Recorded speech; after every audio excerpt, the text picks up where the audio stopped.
Let's get it started. Double O. Think like a rapper.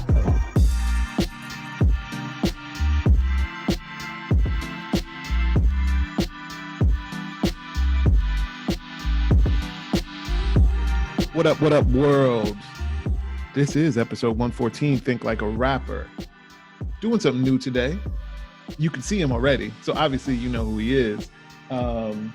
We have rapper, one half of the Barrel Brothers, maybe one, 15th, a label mate at a time, you know what I'm saying? Then he decided, he looked in the mirror one day and he was like, yo, I'm gonna be Mario Lopez.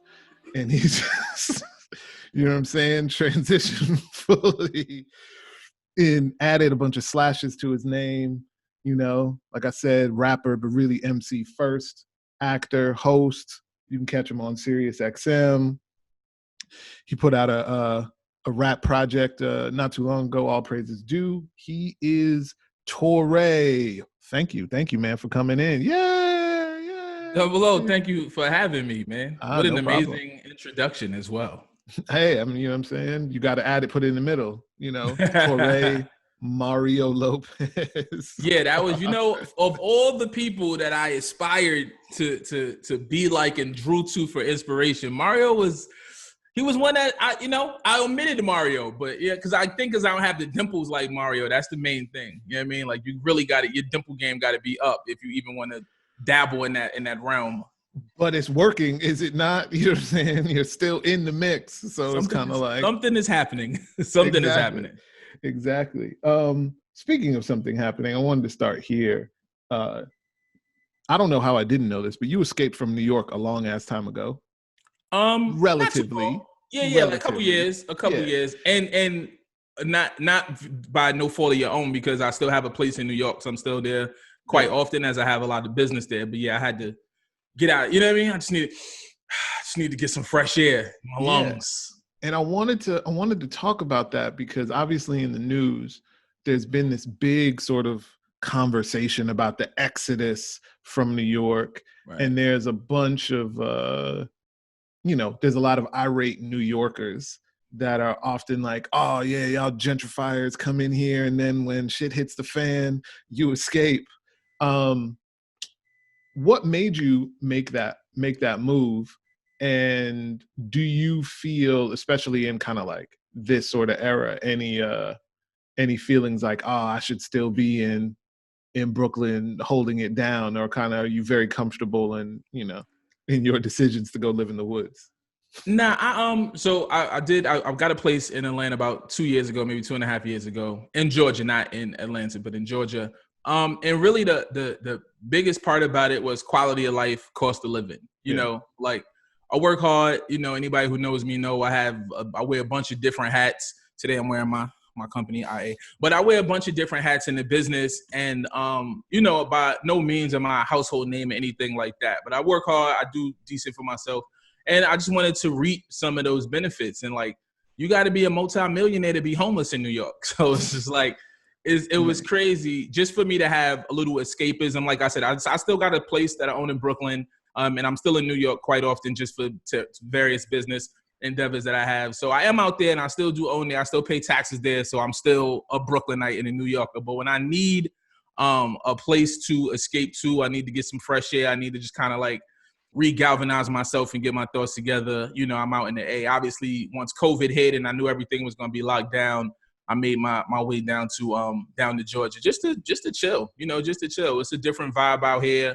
It's not a lot of running and crushing and, just that whole rat race that the city is. So sometimes you just need to kind of like unplug from all of that just to be able to tap back in just as good as you were. What was the first thing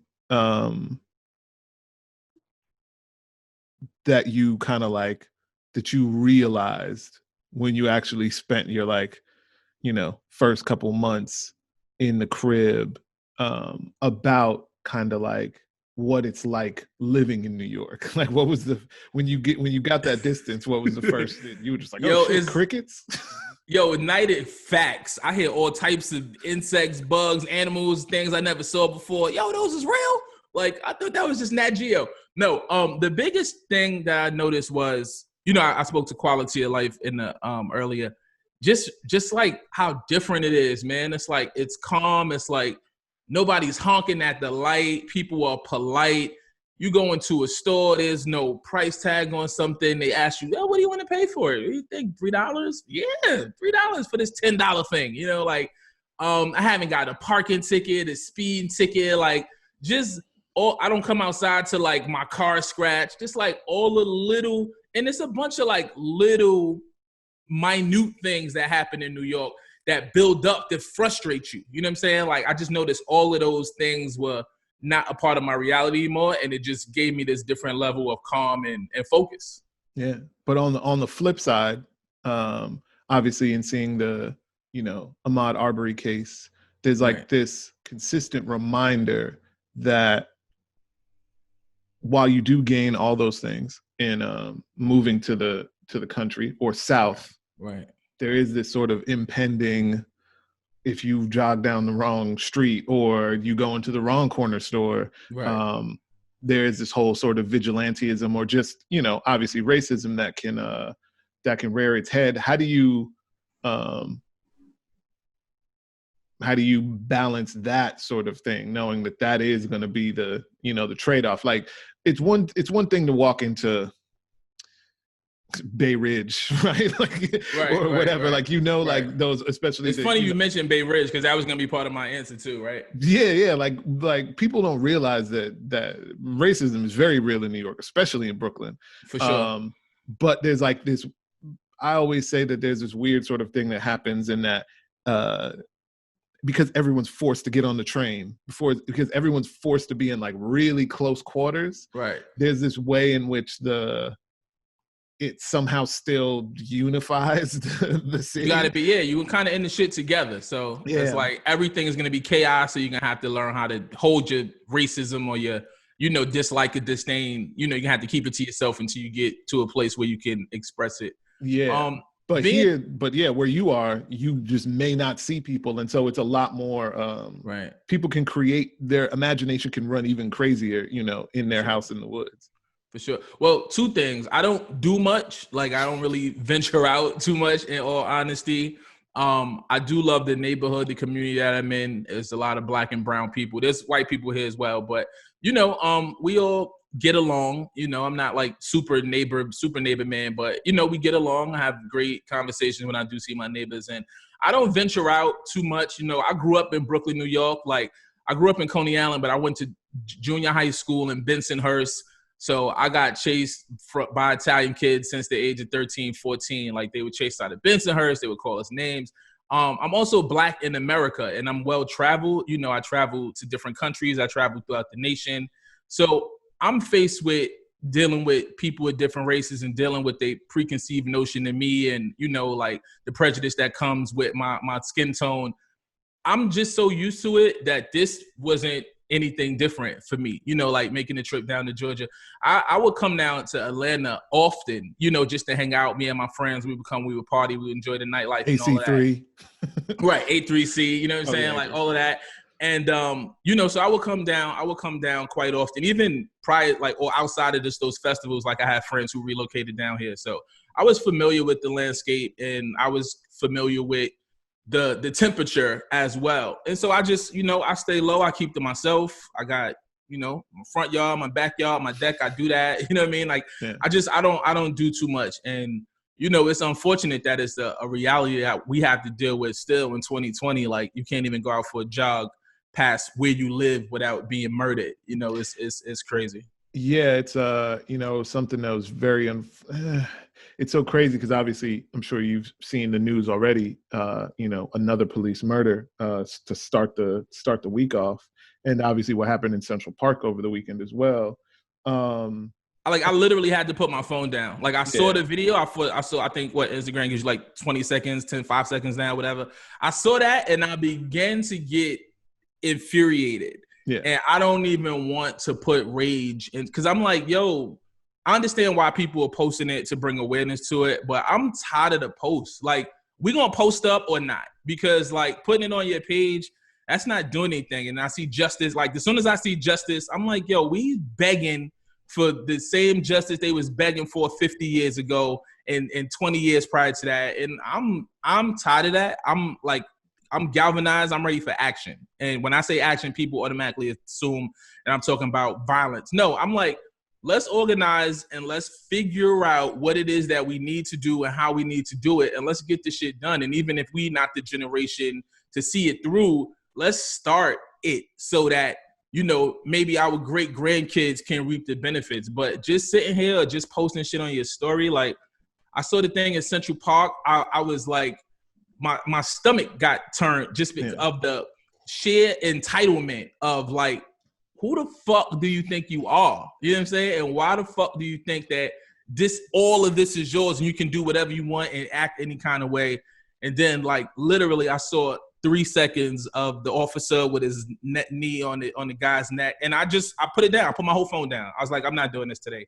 I have full control of what I bring, what kind of energy I bring into to start my day, to start my week. And that wasn't the energy I wanted to start with. So, you know, I just tapped out. Yeah, it is a weird sort of balancing act, right? Especially, and I'm sure you know now, having been in media now for years, how the relationship is not super cut and dry of simply, oh, there's a story that existed and now I'm reporting it.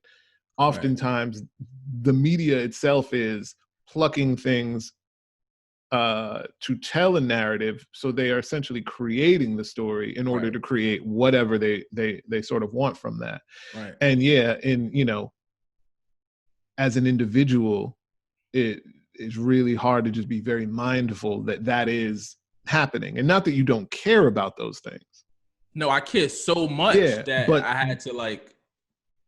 Because as you said, you spoke to the word narrative, you know, there's also a narrative, is a few different stories being told. But when I saw that video initially, when I saw just like the thumbnail of the video, the narrative to me again was we are under attack and being killed. You know what I'm saying? Like we victims again. You know what I'm saying? Like I feel like that's kind of like the sub story of they trying to perpetuate that. Like they always got their foot on our neck, you know, literally and figuratively, and we always under attack and we dying and there's nothing you can do about it. That's kind of what I feel like the story is being told now. It's like, all right, what you gonna do? Now it's on camera and what? You know what I mean? So but then on the flip side, it's kind of like you see like extremely slow, but same thing with the Ahmaud Arbery video. Like that doesn't come out, those dudes never get arrested. And so it's kind of like you, at the same time, you need the pressure on the other end, you know, to be able to galvanize a much larger reaction out of the population to be like, no, that is not fair. And we need to figure out a way to, you know, to deal with this. And then you get finally an arrest, you get, and so, you know, even those videos come out, and you should definitely everybody should be mindful of how much they're actually taking in, because even if it's whatever narrative it's telling, it's also telling you a very specific narrative, right? The individual. And it is good to be very mindful of kind of how much stuff you're going to take in, knowing that it happened versus watching the videos, two very sort of different things. And you can move with, you know, with however you feel you need to be a part of the movement without having to kind of like, you know, relish yourself in just fully watching something, you know, that isn't necessary, especially with all this death at this point. Like, it's like the videos, like with people dying and people being brutalized, I tried not to watch that as much because I've seen enough of it. You know, I grew up in a violent environment, neighborhood, and then, you know, to quote unquote escape it, but it still be one of the harsh realities of being, you know, in America. You know, it's just like anything else. It's like you eat a bunch of junk food, you're going to be a fat bastard. You know, you taking a bunch of junk content or you taking a bunch of junk visuals, that's going to have an effect on you, you know? So I just, you know, I choose not to look at the things all the way through. And sometimes, you know, and that's not to say I might not never watch it. Just like when it was presented to me in the last 48 hours, I chose not to, just because I didn't want to be enraged. Yeah, no, definitely. And again, it's knowing infinite scroll and all of these sort of things on social media are invented to just keep you drawn into this thing. And it's like maybe taking the step to be like, I might watch that, but I'll watch that when I'm in a better place to Right, know that I'm right, watching it with this right, critical eye and, right. whatever. Not just like wake up, felt good in the morning, and then boom, that's the first thing you kind of And then see on the, boom, right? Yeah, no prayer, no workout, no meditation, no nothing. Just yeah, straight to the shit. yeah, and just ruin your day.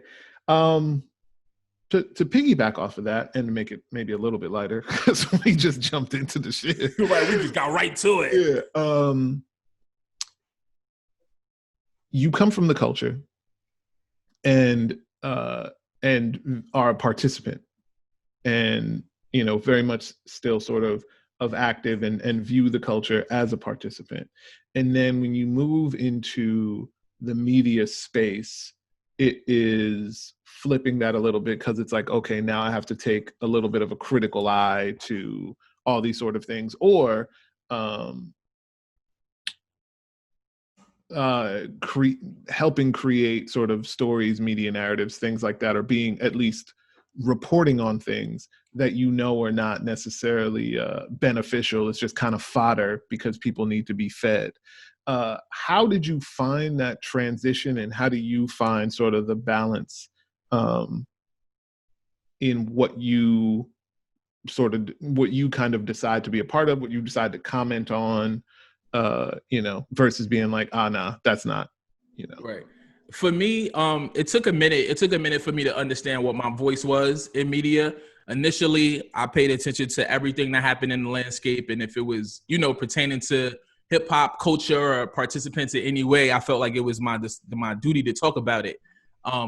Over the years, I've been on radio for 7 years or 8 years or something like that. So I've been doing it for a long time, and maybe within the last 4 or 5 years, I just realized what my position is and my voice is. It's not necessarily to do what everybody else is doing or say what, because I feel like you're getting that so much.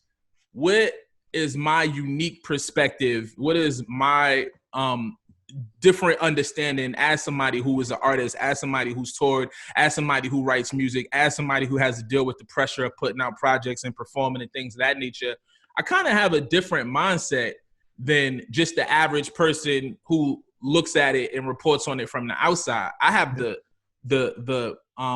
studio in, so I'm like from the studio looking out, and that's kind of how I tell the story. I try to tell a story from the artist. From the creative, the perspective of a creative. And then there's just tons of shit I don't talk about. Like, I don't do no gossip shit. I don't care who's dating who's pregnant by who. Like, none of that. Even it was ironic. I said I jinxed 2020 because at the end of the year, as I was wrapping up the year on my show, and I said, listen, moving forward in 2020, I'm not talking about who went to jail. I'm not talking about who got arrested. I'm not talking about who got killed. We're not talking about none of that. It's positive vibes for 2020. And, all I'm talking about is philanthropy and artists doing the right thing. And you get all of that other negative shit elsewhere. But when you come here, just understand that you're going to be presented with like the best of the best. Yeah. And then 2020 happened, and there was nothing, nothing good came of it. But like that's I have that. That's my prerogative to be able to tell a story that I want to tell. And like I said, there's tons of other people.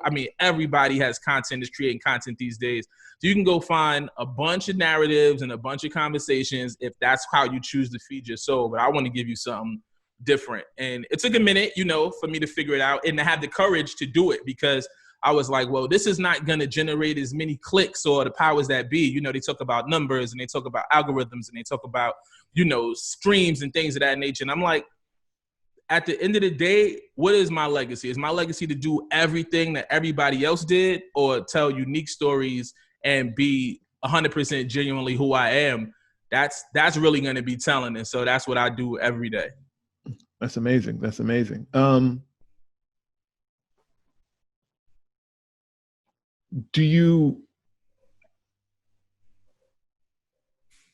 Did it feel like, I'm trying to think, there's two questions I want to ask and I'm trying to figure out which one to go first. Did it feel like you had to almost go back to square one when it comes to your voice, right? Because as a rapper, that's what you spend a ton of time doing. Every time you're writing a verse, every time you're putting a project out, it's a snapshot of where you are at that time, who you are, and those things evolve. Did it feel like it was an evolution, or it felt kind of like, oh, I'm back in kindergarten as it relates to even knowing, who and what I am and how I want to translate that into the world? It was really, for me, and most of the things that I do is a natural transition. For me, because I'm still an artist, I'm still a songwriter, I still perform.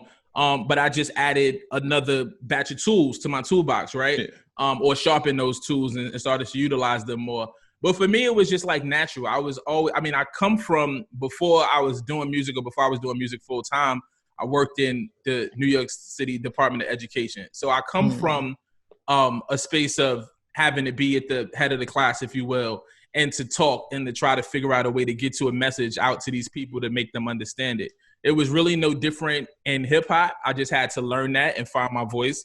And then the same thing in media. I had to learn it and find my voice and learn how to use it. And, it's some bumps in the road, but naturally it comes to you and you begin to, because I am who I am, regardless of where you met me or what person you met me as. Like, some people know me as Torae the rapper. Some people know me as Torae the host. Some people know me as Torae the live host. Some people know me Torae from TV. Whatever the case may be, it's still always Torae. I don't have no alias, no tag name, no cool rap name. Like, I'm Torae. So I learned pretty early on to always give you Torae.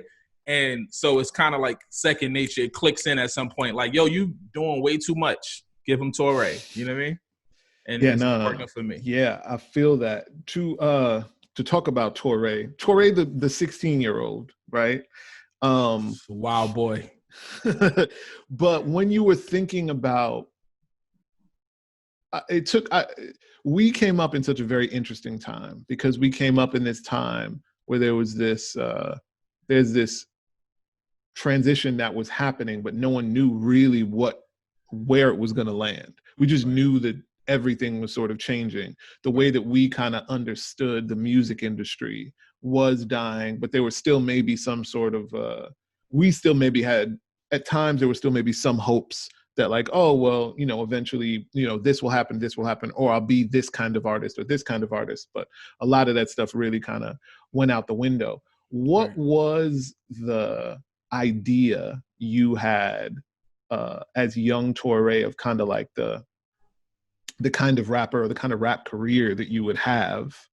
And then how did that evolve, or how did you kind of make peace with that not being what it was going to be when you started transitioning into doing sort of other things? Because prior to, if you grew up on rap in the 90s, like, not very few people, we can name those people, 4 or 5 people really sort of made this transition to be doing all these sort of other things. It wasn't looked at as the move to make. And if you did it, you had to be super successful at it too. You couldn't just be like, oh yeah, I'm just just jumped in a couple movies, or now I'm hosting on, whatever radio show.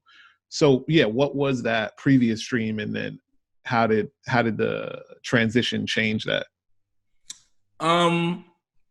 It's funny. I mean, I guess I can't speak for everybody. I'll speak for myself. But I wanted to be a successful rap star, right? Platinum, Grammys, awards, tons of money, cars, bitches, just like the narrative that's right, that's seen and shown. And when I got in the business, the first thing I realized was, wow, this is a lot different than what I was hearing on the radio and watching on TV. Even the people that were successful didn't necessarily have it or live that life that they were showing. And that was like a harsh reality for me.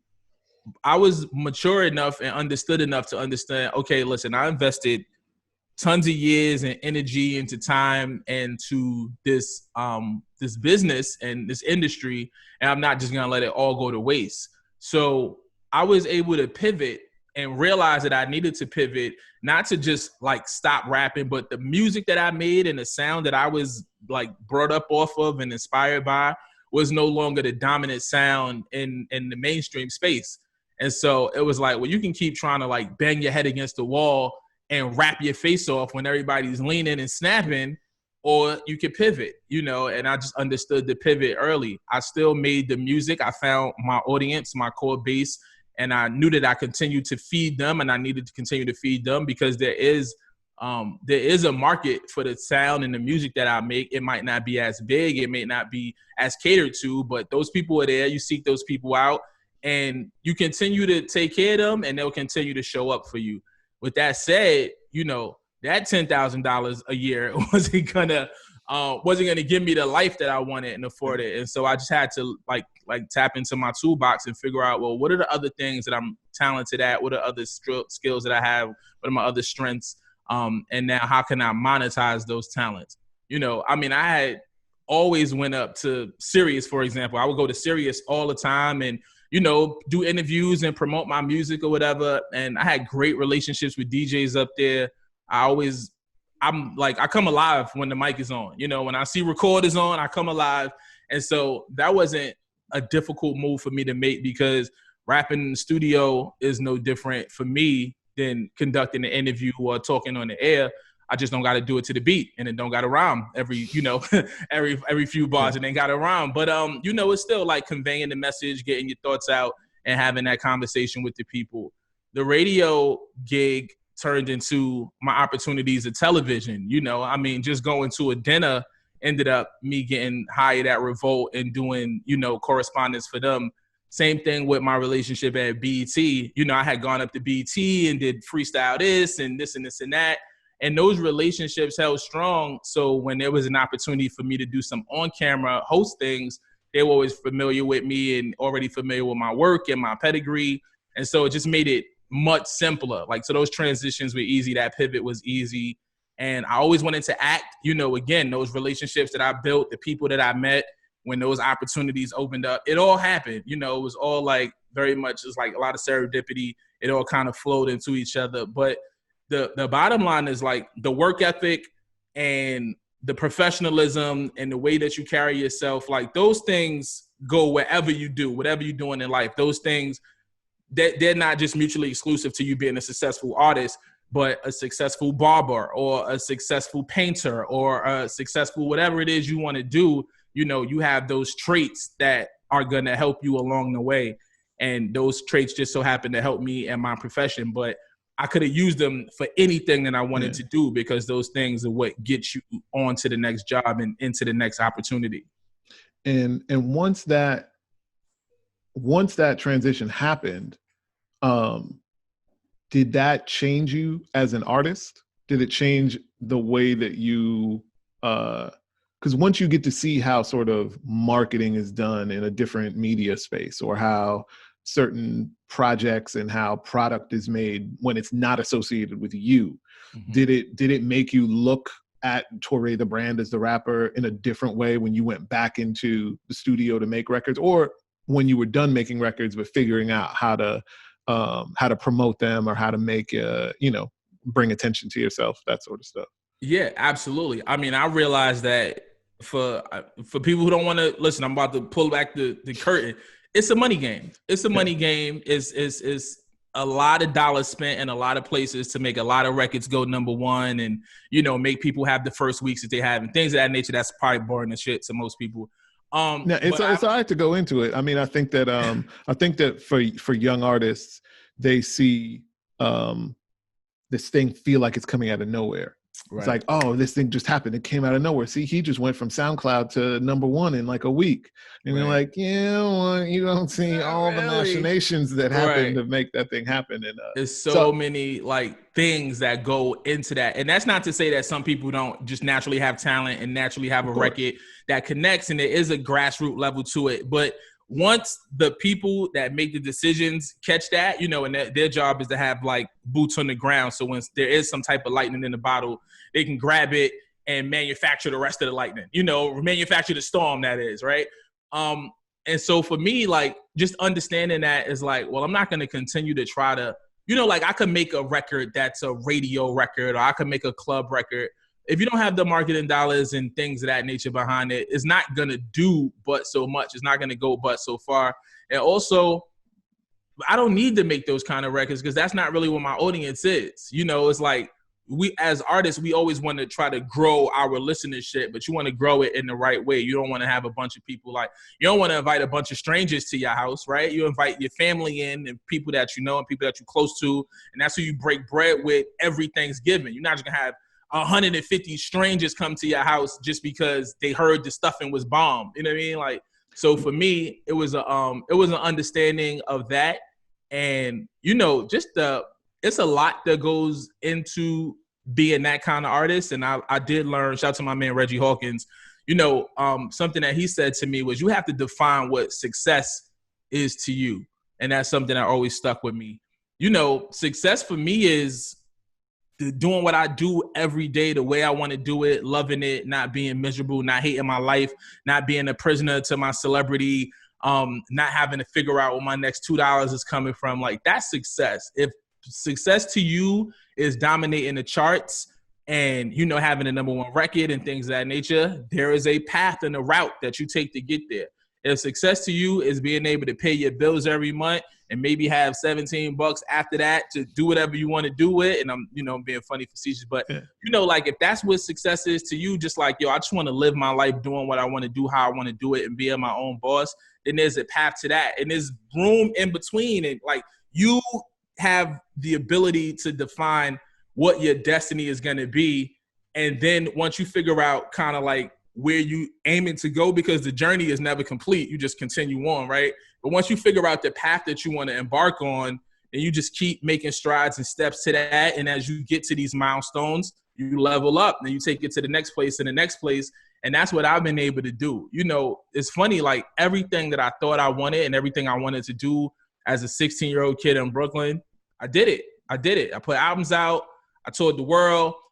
I've sold out shows. I got fans. I signed autographs. I know all my heroes. I've done records with everybody that I want to do records. Like, it didn't happen in the way that I imagined it to happen. Yeah. But at some point, I hit all of those marks, and now I got 120 new marks that I'm on the path to hit. And, it's just about learning and evolving and growing and being comfortable in that, but just understanding what success is to you in the ways that you're going to attempt to achieve it. When did you realize that you had to redefine that idea for you? Something that you were talking about before about, because even for us, for Kids in the Hall, I feel like we realized it late, but it is what it is. That there's always this sort of weird push and pull as an artist where you recognize that you have fans, right? And then but then there's a little bit of like, you're being sold the dream, a little bit of like, oh, there's this next level that you can get to. And so you're trying to figure out like, oh, what is the combination of things that I can do to acquire these new fans, these other people that will take me to whatever sort of, exalted rap life level you want. How did you realize like, oh yeah, no, that next level, if I keep shooting for that, these fans here, these core people that like these other, let's say, things that I do, that don't like all this weird experimentation or don't like me taking, because there's a very different, I think artists don't realize that like, there is a very different, there's always this decision when that you kind of have a core sonic, core sound, core identity, core idea that is doing really well for you. And then there is the dream of the next step. And that requires a little more fine tuning of whatever that sound is, whatever those songs could be, hooks, whatever, what have you.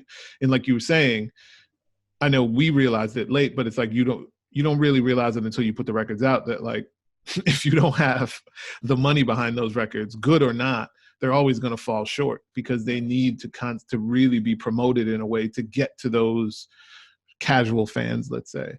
So when did you realize that, since we were on the label at the same time and, experiencing all these sort of different things that were happening around us and all this weird success and internet blog celebrity and all the weird shit that was happening in New York? Right. What so it was a crazy time. It was a crazy time. But like when did you when did you kind of like in the midst of all that, when did you come to terms with that? Or when did you realize it? Was it like after a record came out? Was it you tried to make some T-Pain hook on a song and then everyone in the studio was like, what the fuck are you doing? What are you doing? Yeah. I had when did that happen? You know, for me, it's a few things, right? It was integrity is something that I just have. You know, I have it. I don't know where it came from. I guess it was instilled in me from, you know, my mom and my upbringing, and you know, I guess the people around me that I look to for inspiration. So integrity was important, and not compromising was important for me. It was like I can't bend too much. Like I'm not, you know, I don't have that dexterity. Like I'll break if I bend too much. And so, you know, I kind of, especially when, you know, speaking to like 2008, 9, 10, when we were on Duck Down and around that time or whatever. I kind of built my brand up into that point on being anti-trendy. You know, it was like when everybody was doing like neon green pants, I was doing like black fatigues and hoodies. It was just like, yo, there's a lot of people moving in that direction, and I'm standing firm in this. And so, you know, I think that also dictated a lot of what I could do in my music. Like I always loved T-Pain music, right? But imagine me trying to do the T-Pain record when I was signed to Duck Down, when my whole fan base is like Large Professor Pete rocked out. You know what I'm saying? Like it wouldn't have made sense. So I never wanted to be in a box, but I did realize I almost painted myself into a corner in certain aspects with the sound and the stuff. But what I would do in my conversation and what I would do little by little was stretch that so that the people understood that I did have range. You know, I remember, rest in peace to Sean Price, right after I did Double Barrel with Marco, which was like the hardest shit in the world in 2009. I think I followed that up in 2011 with this Heart Failure mixtape, which was all like chick songs, if you will. And Sean was like, yo, why the fuck did you make that? And I was like, because I wanted to give them the polar opposite of what they expected from me, just so they knew that you couldn't keep me in this box. Now, if that's going to go on and sell 1 million or not, wasn't my point. My point was I need to be in this conversation that, you know, like I can do many things. And I think that's helped me in my career, because just like they like, damn, Torae can make this kind of record or this kind of record. It's like, well, Torae is a rapper, and I think he's a dope-ass rapper, but I also like to watch him on TV. Or I like to listen to his show and listen to what he has to say when he does his interviews. So it gave me the opportunity for people not to necessarily pigeonhole me. And I don't know if you remember a conversation that you and I had, because it was funny. I always looked at kids in the hall. I was like, damn, they got it. I was like, they got it. They're going to go to that next level. They're going to go up. I mean, I remember the Love Hangover record with Estelle, like one of my favorite records that I love. And y'all was just like really on the cusp. Y'all had a team, y'all had people that knew like that next wave of things. And for me on the outside, I wasn't part of your inner circle, but on the outside, I was like, oh, they about to go. And I remember, you know, having a conversation. I was like, damn, I'm trying to get where y'all at. And you were like, yo, you need to lock in on that shit that you do, that hardcore hoodie rap. And he was like, you need to ride that shit. You were like, you need to ride that shit all the way out, because that's what separates you from the pack. And I was so focused on not being just pigeonholed as that, you know, I kind of lost sight of that. But that was an interesting conversation that never like left me. And, you know, I wish I gave myself that advice. I was, and I don't know if I listened to it or if I really stuck to it. I won't say I got discouraged, but I kind of understood the landscape. And I said, again, I'm not going to frustrate myself by trying to like drive a fucking wet napkin through a brick wall. It doesn't make sense. And so that's when the pivot came in. But like, I take my hat off to guys like, and again, time passes and, you know, things change. And obviously the people who bear the cross the first time around, they take all the bumps and bruises, and the other people are able to reap their benefits, right? Yeah. But like, you look at guys who just really stayed true to their shit all the way through. You get an Action Bronson, you get a Joey Badass, you get the Griselda movement. You know, guys who like, yo, no matter what, this is what we are. This is who we are. We not budging. We not changing. That was me. But at the same time, I just never wanted to be looked at in one light. And so, you know, I I didn't deviate from the sound musically, but I deviated in the other things that I decided to do. Had I just kept going to the studio every day and dropping album, who knows? But I said, you know what? I got to shift this a little bit. At that point, I already had 2 kids, you know what I'm saying? So I was like, I got to put food on the table. We got to figure this shit out.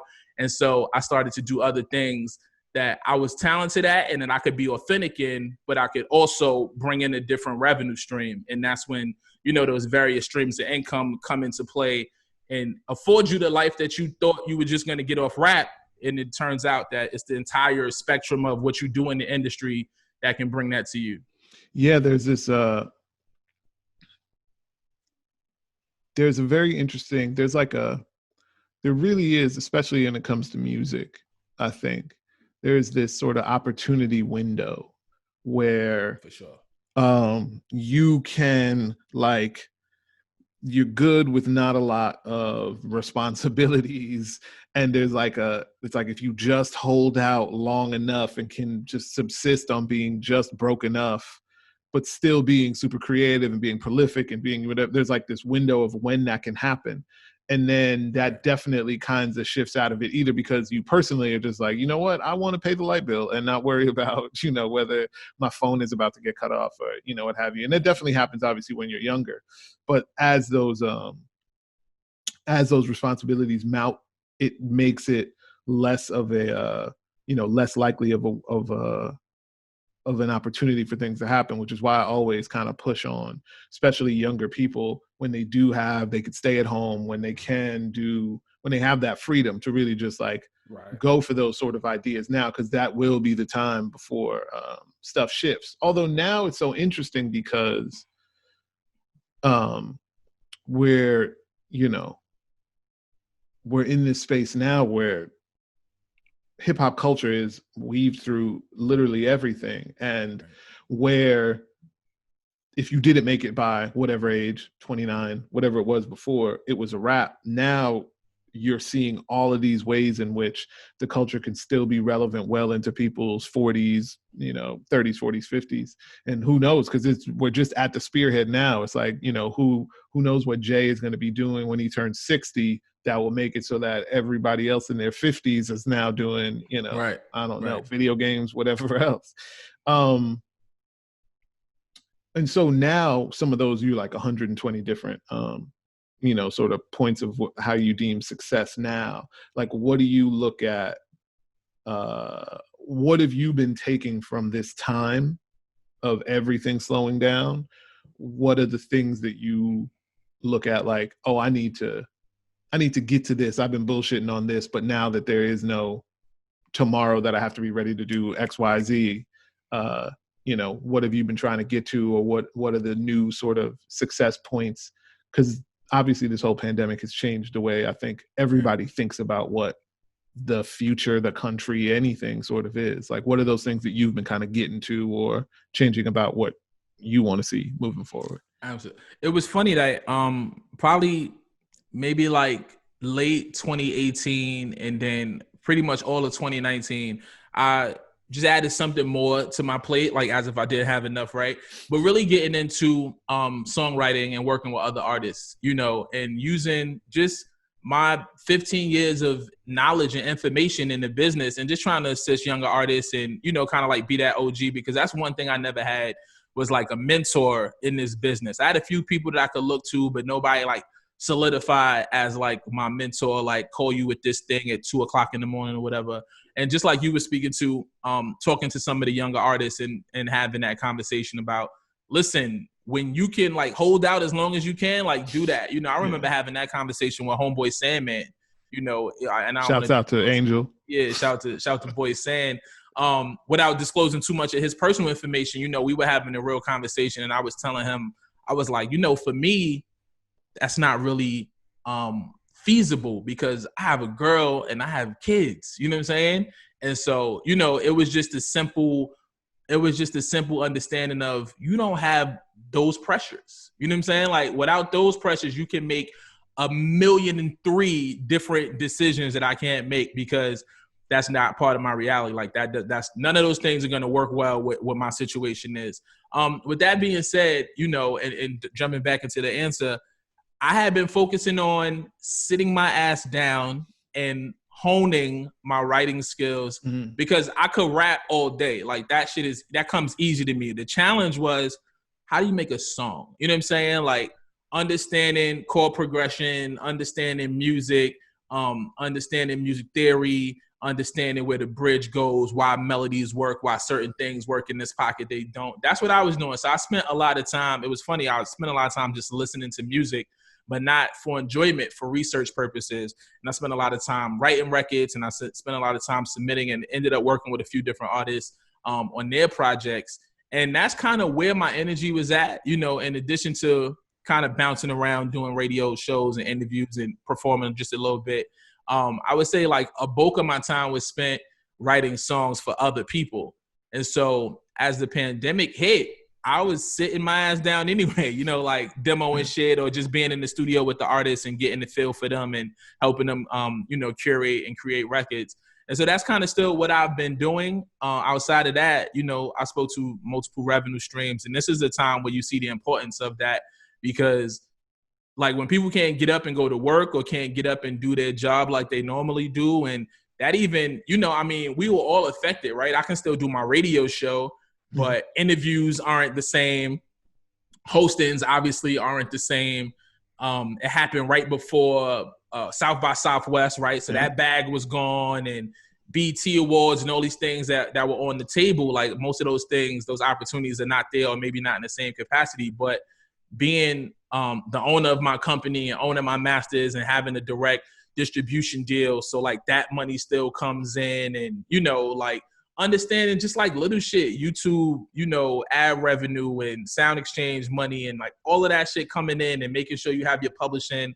I got an admin deal, so somebody collects on my behalf, but only your publishing, so like your ASCAP or your BMI, your CSAC money comes in. Like still, none of those things have really been affected.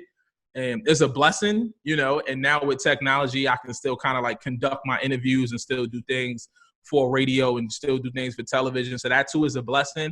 But really understanding, like, you can't have all your eggs in one basket. You know what I mean? Like, and even if it's all entertainment industry shit, spread it out so that it's coming in a few different ways. So if there's a roadblock on one, the other three are still flowing, because even people like, I got people like real estate, right? Some people aren't going to be able to pay their rent. And you got to have enough in the stash to be able to withstand that. You know what I'm saying? Like, so it's a lot. I think it's taught us a lot of shit. I think the world that we've known is forever changed. I don't really feel like once we do get back outside, we're going to be in the same outside that we were in before. I think everybody's forever been changed by this pandemic, and we'll see how it rolls out and what type of new normal there is. I've been thoroughly enjoying people doing like these concerts, like kind of streaming these concerts. I was talking to my daughter about it, and she was wanting to go. She was really excited about going to this concert, and the concert obviously, right, is postponed or canceled or what have you. And I was saying, like, yo, if I don't gotta go to the venue and drive, and then to let out, like, you gotta leave before 2 songs before the last song, so you're not sitting in the parking lot for 3 hours and all of that shit. I was like, if I could enjoy a concert from the convenience of my own living room, I might like that at my old ass age, because I still get the experience of the music, but without the negative parts of the experience. Yeah. And people making that an option, or like movies going straight to video on demand as opposed to going through the theater. And again, sometimes you enjoy that experience and sometimes you want to do that, but to have the option to not have to do that is a great option to have. I remember like when the music industry changed, I was one of the last Mohegans, like still trying to find mom and pop stores to go buy CDs, because I enjoyed that experience of opening the CD, reading the line of notes, traveling back as I'm listening to the music and enjoying it and just having that whole experience. Now, as soon as I hit 3 seconds of a song, I buy it on my phone. Like I stream it on my phone just to have it. But the convenience that comes along with that is more convenient than the experience of, obviously it's not too many places to still go buy music. You have to order it. But, like that experience was an experience I thoroughly enjoyed. But if you can take away the parts of the experience that you don't like, it just makes for a more convenient life. So we'll see. Yeah, it is. Everywhere there is like these protests to just make everything back to normal. And I was at like a barbecue this weekend, and there's always sort of this conversation of people in masks and like, I just can't wait till everything goes back to normal. There's always this sort of like this refrain. And I'm just like, you guys don't get it. This is not like, this is 9/11 for the whole country. This is this idea that like, people don't remember, you used to be able to like walk straight to like walk through security, just straight get on the airplane. Right, like, to the gate. Like people used to be able to take you to the gate. All types of shit in your pocket. You know what I mean? Like, with your grandmother be there to send you off. Your mom, you'd be like, okay, here's this, lunch. Here's this sandwich that I just made, and this drink and whatever. Right. And it's like, yeah, that's over, and that's been over, and people don't even remember half the time that it even occurred. And this new iteration. I mean, I love that there are options.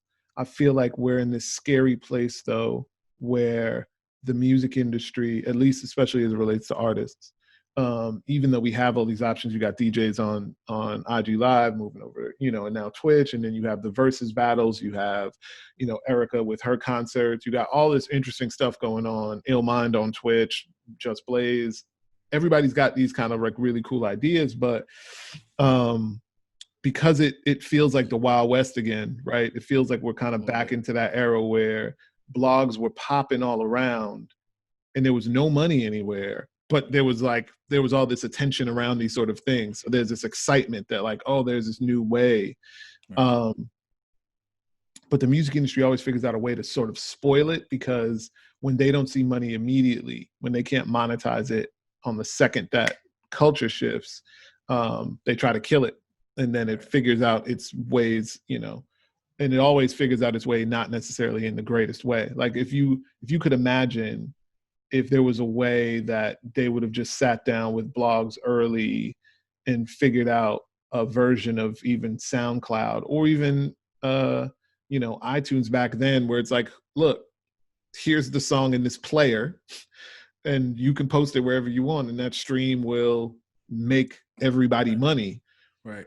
Everybody would have, like the blogs could have really, in other words, now you're dealing with DMCA takedowns here, and then, this, this joint leaked and it shouldn't have leaked. It does feel like, unfortunately, there's going to be some new iteration of this where it's going to be behind a paywall in a way that never benefits the fans or the artists, and the artists are always the ones that lose the most because they're the last. They take that hit. Yeah, they take that hit. They're the last people to get paid in the process. You would think, or you would hope at least, right, with all of this intelligence that we have and technology we have, and just the advantage of having history, like we've all seen this movie before. Like you said, the industry has tried to fight against music creators and talents and creatives, finding out new ways to put music out, get music out, and have a direct to consumer or direct to audience or direct to fan experience. They always come in with they shut shit down. Like, I enjoy playing music on my live and having conversations with my people just to stay engaged, right? Yeah. And now, your lives are getting clipped. Do you own the rights to this music? Even if it's indie shit, even if you only play a certain amount of seconds, like you still getting hit. But the better thing I think that to do is to come to the table now as we see things change, and we all come to the table and figure out the way that you don't have to ruin this experience for the audience. You don't have to ruin the experience for the creative, but you can still, everybody can make money. You know what I'm saying? Like that would have been a great idea if there was some type of embedded player on Nah Right, where UMG was still making their money and the artist was still getting a promotion to being on that blog, and the fan was still being able to go to their favorite blog and, discover new Wiz or whomever. You know what I mean? Like we have to get to that place, or us as the creatives have to be the owners of the music and the content and the opportunities, because the labels always convolute shit, and this is not like Torae anti-label man, because I have great working experiences with record labels, but this that old lethargic way of thinking, and well, shit, if we can't do it right now, to just stop everything. We're gonna find a way around that. Imagine if Napster would have partnered with the big labels at the time when everybody was going to Napster or LimeWire or shit like that, right? It would have been a whole different thing. And you might lose a little bit. Like I believe Guru said, you stepping over $1 to get to a dime. You might lose a little bit in the beginning as we all figuring it out. But if you come to the table and hash it out quickly, then there's everybody benefits. Everybody benefits. Like me, my live getting cut off after 10 minutes, that's not cool. Nobody cares. Like, you know what I mean? Like, what are we doing? Yeah. What are we doing? Yeah, I don't again, you think about Napster and you're like, oh yeah, that was solved. It just took us 15 years, and then Spotify and all. It's just like, wait a minute, you could have solved that streaming issue. Clearly it existed, like the technology was there. All you had to do was play nice. And I think it goes back to something that I had said on a couple podcasts ago. Is just like, I think oftentimes the music industry really underestimates the cultural power of the music itself. That like when you see it entering into these spaces and becoming this impactful thing, instead of allowing it to grow in that and figuring out like, okay, this is where it's leading us. Let's go and play with it and monetize it. They try to choke it, create a choke point that ends up making people find another way around it, right? Or just they end up being in a terrible negotiating position when it does come time to figure out how to monetize it. And they just lose the opportunity. And the piggy years to figure it out. It's crazy. To piggyback off that, you see, obviously hip hop really entering in, shit, myself included, into the the media space a whole lot more, because there is this weird world of podcasts, live streaming, what have you. I'm interested in what you think about this, this Joe Rogan deal over at Spotify. Joe Budden was there, obviously, as the kind of like, I think they had one of the, if not the biggest podcast. They were number one there, at least a bunch of their episodes. Now that they've kind of got the big kahuna, how do you think it affects the hip hop media over there, but then also how it actually affects music over there, that now they have this product that no longer needs to pay royalties to, right? Because they have this thing they can just pay heavy up front on and then just be good. Yeah, it's interesting. And again, with the advent of new technology and the new ways that people consume and get information, we've seen like the podcast boom, if you will.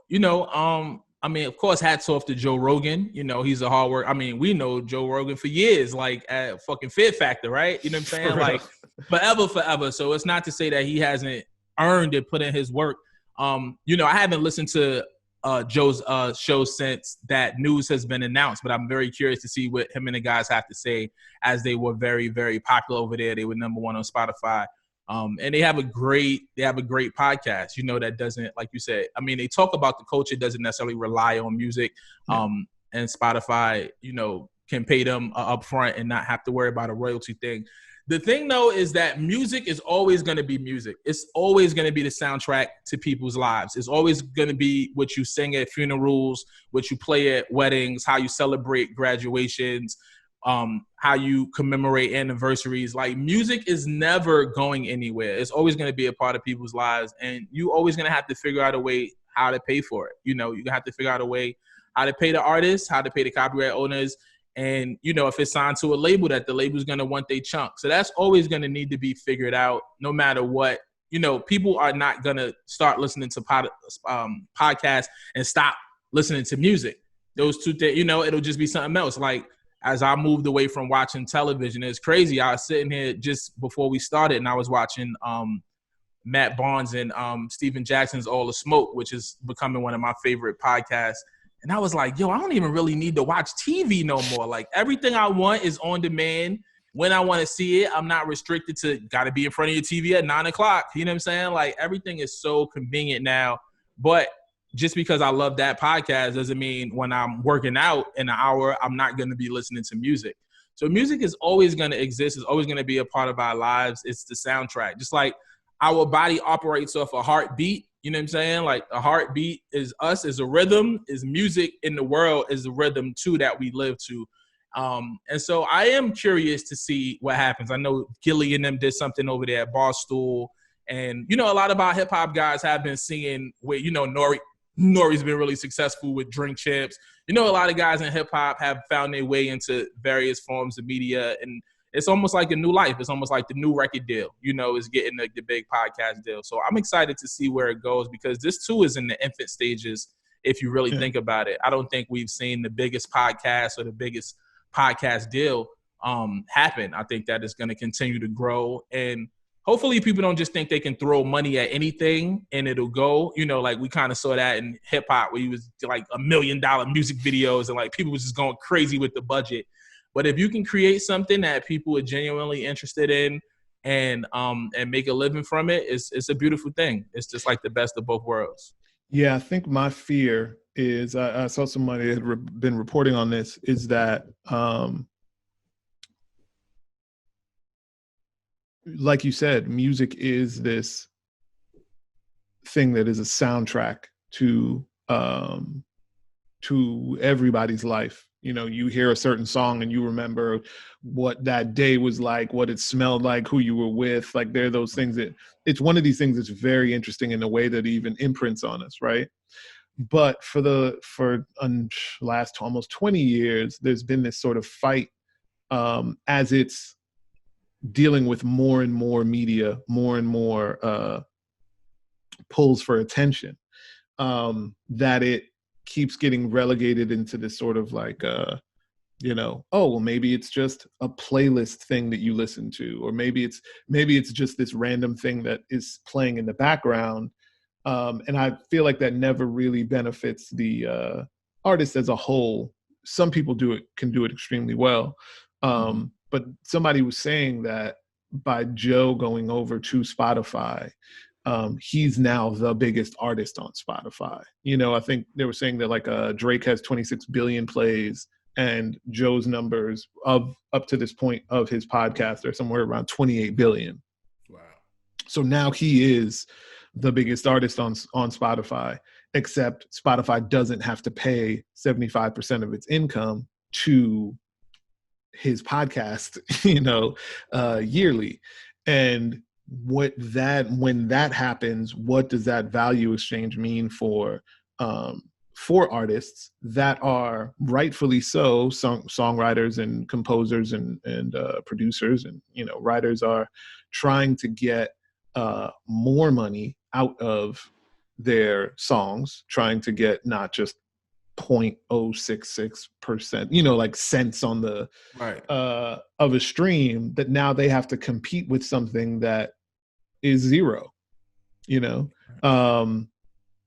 And where does that put the pressure on the music industry to capitulate in order to, because now the music industry and Spotify and Apple and all these things are intertwined. They can't uncouple, right?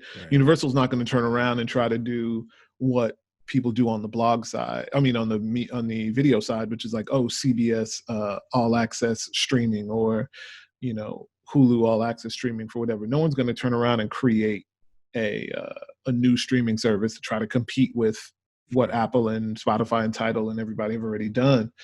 But now again, it's this poor position that it seems like, you know, artists could really be severely affected if the majority of the focus of Spotify now is acquiring all these media giants that they have to pay zero royalties on. You know, and then music does become the secondary source. You know, I guess that's kind of like the scary thing, is like what does happen now when the shit wasn't figured out before this started, you know. And now all of a sudden you have the big kahuna there. The conversation really at some point really needs to get to artist ownership, you know. And I know we say it in this like just mythological thing, but the labels and the powers that be at those places aren't necessarily, the creatives or people who fully understand the value of the music. Like you said, it's almost like this niche thing just playing in the background, but they always try to downplay what is the most important. And the music is the draw. Like the music is what brings people in. The artist is what brings people in. That's who they attach themselves to. That's the lifestyle. That's what they like. And when that person or those creatives get to positions of power, and I think we are slowly kind of seeing it, like, you look at Jay, you look at Puff, guys who've been in it for a long time, Steve Stout. I feel like I kind of see all of those guys turning the corner and understanding now we have to be in the position. Yeah, we made our money. Maybe we didn't make it in the best way initially, but now that we have the time in and the finances and the understanding, we have to start to empower the artists so that these next generations to come aren't in these same bad deals and giving same bad deals to artists because that was given to them and that's been industry standard. Like we have to change what the standard of the industry is. Pay a fair wage, people getting insurance, you know what I'm saying? Like just like quality of life shit that the music industry has never given the artists, we have to demand it and take it.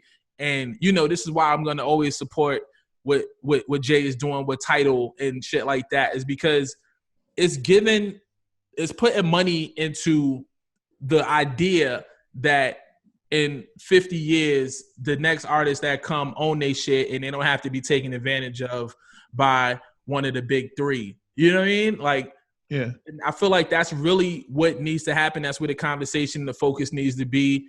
Stop taking bad deals, get advised early, have people in your corner that understand this shit. And we have to start to change the tide. There's my man asked me about doing distribution on the record. And he was like, so yeah. And I was like, yeah, put the record out, whatever. And he was like, well, how much you're going to make off of it? I said, I'm not going to make anything. My job here is not to make money off of you making money. My job is to teach you how to make money so that you can then pay it forward to somebody else. I don't want to make money off you. If I make money off a distribution fee that you would have to pay anyway, that's something different. But I don't want to dig into your slice of the pie because they already jipping us as it is. You know what I'm saying? So like, that's where we need to go. And that's where we need to start to think collectively, is how we can all band together, own our shit. Like I own all my content, I own all my music, but that's not enough. It's like own the companies and own the distribution arm and own the platforms that they are streamed and played on, so that people can start to make the money that they're, I won't say worth, but that they deserve for being the soundtrack to everyone's existence. It's just that simple. The people who started the industry and the people who started these companies didn't look at or undervalue the importance of the music. It's like when you put a song out and 80 people get paid before you, the artist. That's crazy. You're the whole reason any money came in. That's just nuts to me. Yeah, I mean, I think like you said, the biggest thing is to figure out a way to be artist first and how these deals and how the music industry moves forward. But it's too easy to be exploitative, even for artists that have been in it for a minute. And I think it is, hopefully, I think that the wheel will be broken enough, especially at least with this, with the way that the pandemic has kind of happened, where it's like, so streaming numbers down. Oh, I can't go on tour. Okay, so now what does this look like? That there will be people that are taking advantage, of the opportunity to reshape the idea of what the industry could be, right, and to explore those sort of new opportunities, and hopefully much fairer and compassionate sort of capitalism in a sense. I think, and it's our job too, as people with platforms and voices. Like for this longest time, they try to paint Prince as a crazy person, Lauryn Hill as a crazy person, Lupe as a nut. Why would you want out of your deal? No, they got a whiff of that shit and understood what was going on and didn't want to play by those rules anymore, and understood it. And we need well, not everybody, but we need to just be on that mindset. Like we got to understand, like, I paint slave on your forehead, because if you're in the contract, that's literally that's what you are. And it's up to us now to really understand the power that we have as the creatives, as the driving force behind this whole economy. Like, if nobody makes any new songs and submits any new songs to the labels, guess what? The labels can't just live off back catalog forever. You know what I'm saying? Like, Christmas only come around once a year.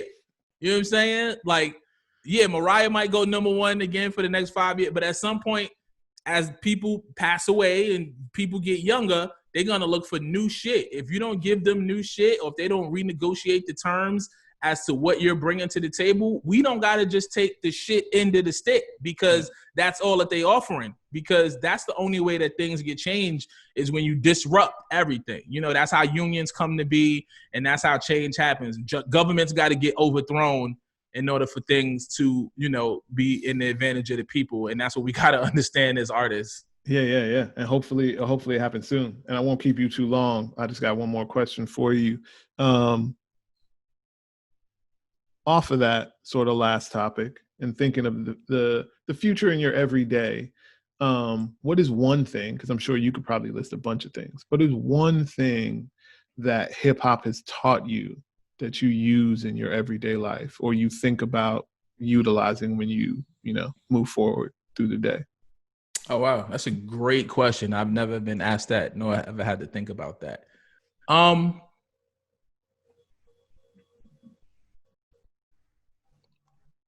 don't know. I'm so, because I'm so this would be a cliche ass answer, right? Or a part of the answer.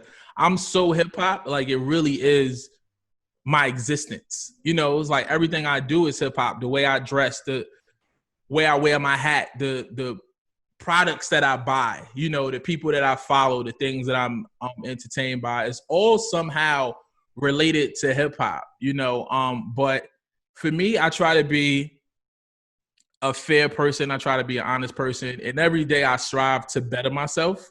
And I don't know if hip hop necessarily taught me that, or if just growing up, but I grew up in hip hop. So, you know what? I'll say this, as I look to some of the guys that I had mentioned earlier, like some of my heroes early on, like the Jay-Z's, like the Diddy's, and seeing their evolution and seeing that they're able to grow and mature in this thing, it showed me that I too can grow and evolve.